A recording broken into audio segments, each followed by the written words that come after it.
Hey everyone, happy Diwali to all of you. चलंतु ताले आज आरंभ करिबा गोटे पिठार रेसिपी दिवाली उपलक्षे, जोटा कि आपण माने कहि परंती कखारु पोड़ पिठा किंबा कखारु केक।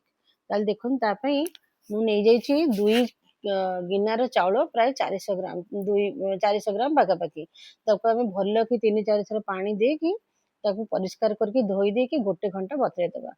तापर एपट देखुन मु जो कखारु नेछि, कखारु लुण तापर गुड़ नड़िया आउ चाउल। जो कखारु नेछि सेटा केते पल्पी कखारु, आपण सेते पल्पी कखारु आ पाचिला कखारु नेबे। देखो मुझे काटी देछि, काटी दे सारा पर ताको आमे प्रेशर कुकर रे नै जाउछु। प्रेशर कुकर नै सारा पर अल्प पानी देबा, काना कखारु रे भी पानी बाहरे।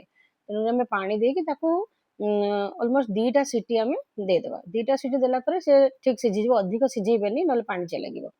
एपटे जो चाउलटा मु धोई नेछि तापर ताको छाणी देछि, काहे ना से जो कखारु आमे सिझेले सेथिरे भी पानी बाहरिबो, तेनु सेई पानी रे ए चाउलटा भी बटा हेजिबो। तापर देखंतु गोटे ग्राइंडर जार रे मु नै जाइछि कखारु, किंतु आपण कखारु नेला पर ताको ठंडा हा पई छाडी देबे। गरम ते ग्राइंडिंग करिवेनी, सेति पई चाउल भी सिझि जिवो ता सहित। तेनु जेतबेले कखारुटा ठंडा हेजिबो तापर ता सहित आपण चाउल ऐड करिवे। चाउल ऐड कर सारला परे सेथिरे मु देई देछि 3टा कि 4टा गुजराती, टिके भल फ्लेवर आसीबा पई आपण भी देदेवे। देखो सांग माने आपण जमारू स्किप करिवेनी, स्किप करिगले आपण गोटे मिस करिजिबे टिप्स, जोथि पई पिठा भल भी न लागि पारे। देखंतु तापरे मु बर्तमान ग्राइंडर जारू सब गुड़ाक काढ़ी देछि गोटे पात्र को। तापरे सेइथिरे मु कोन करिवि ना, नै जाइछि तार भाग मुताबक धर जाऊ 500 ग्राम रो जदि आमे नेचे कखारु कि 400 ग्राम रो चाउल, ताहले आमे 250 ग्राम पाखापाखि गुड़ नै जाइछु। मु नेछि सुखिला गुड़, आपण जदि ओदा गुड़ नेबे ताहले आपण आउ टिके कम नेबे, काना सुखिला गुड़ रे टिके मीठा अंश कम थाए। देखो मु नै जाइछि आउ सेई नड़ियाटा चुन चुन चुन काटी देछि किछि इथि गोलिया पई, आउ टिके स्लाइस करके रखिछि पर गार्निशिंग पई। देखंतु दे देछि आउ टिके लूण दे देछि, स्वाद मुताबक देबेन, जस्ट मीठा पई टिके लूण पड़िबा कथा सेटा पई देछि। आउ देखंतु 2 रु 3 चमच गुआ घियो दे देछि। गुआ घियो दे देले पिठाटा ड्राई हबनी, आपण सेति में 2 रु 3 टीस्पून दे देबे गुआ घियो। गुआ घियो दे साला परे पिठो को भल्लो करी फेंटिबे, जेमिति माने लम्स रहिबनी किछि, आउ पूरा चाउल आउ से बाटनटा मिसि जिवो। तापर गोटे मो डिश नै जे केक टिन जोटा को सेटारे आपण कोन करिवे ना, गुआ घियो 2 चमच भल्लो करी चारि पूरा कोण रे लगे करी पूरा भल्लो करी चारि पटे लगे देबे।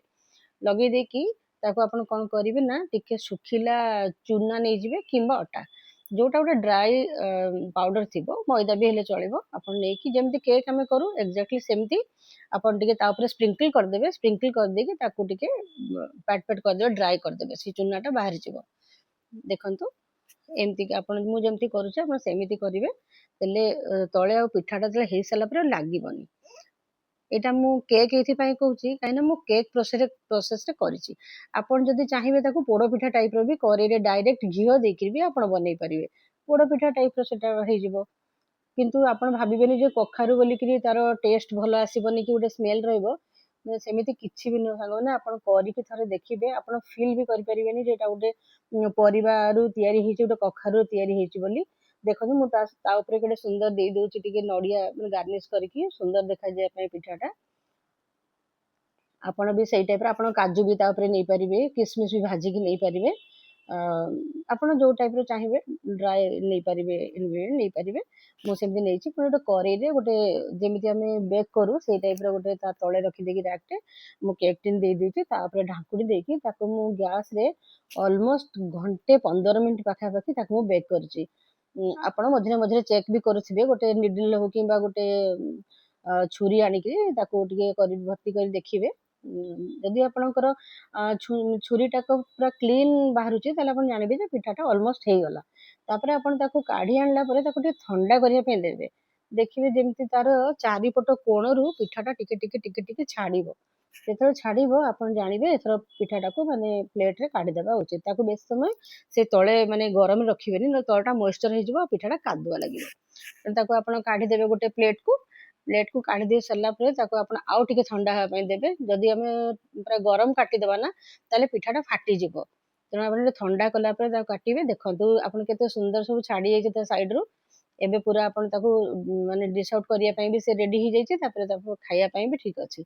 आपण काटी देबे ताको भल्लो करी छोट छोट पीस करी करी काटी देबे। काटी देकरी दीपावली रे संध्या बेले समस्ते बसिकी खाइकी एंजॉय करिवे। मोर जदि वीडियो आपन भल लागुची लाइक शेयर सब्सक्राइब निश्चित करिवे। कमेंट करके कहिबे आपनको केमिति लागला ए कखारु पिठा। देखंतु भल लागुथिबो जदि आपण माने मते निश्चित भाव में कमेंट करिवे। मोर चैनल को सब्सक्राइब करिवे। देखो मुझे जब काटुची से नड़ियाटा भी कटि जाऊँगी दैट मीन्स पिठाटा अलरेडी हो जाए। देखो केते सॉफ्ट अच्छी पिठा मैंने आपण मैंने जब एमती केक हो कि पिठा रोषे चाहूँगी एनी टाइप ऑफ रोषे आप मत निश्चित भाव में कमेंट करेंगे। मु चेष्टा करी आपण मानी आने मो चैनल रे। देख नड़िया पूरा केमी पूरा कटि जाऊँगी बहुत बहुत टेस्ट बने सांग मैंने आप प्लीज थे करके खाइबे। घरे माने आसानी रे ये सब जिनस मिल जाए जिते बड़े आपंकर इच्छा है घरे भी तो कखारु थी सब थी आणिकी बनईकी खाइबे एंजॉय करेंगे। आ मते सब्सक्राइब निश्चित करेंगे। रही जय जगन्नाथ।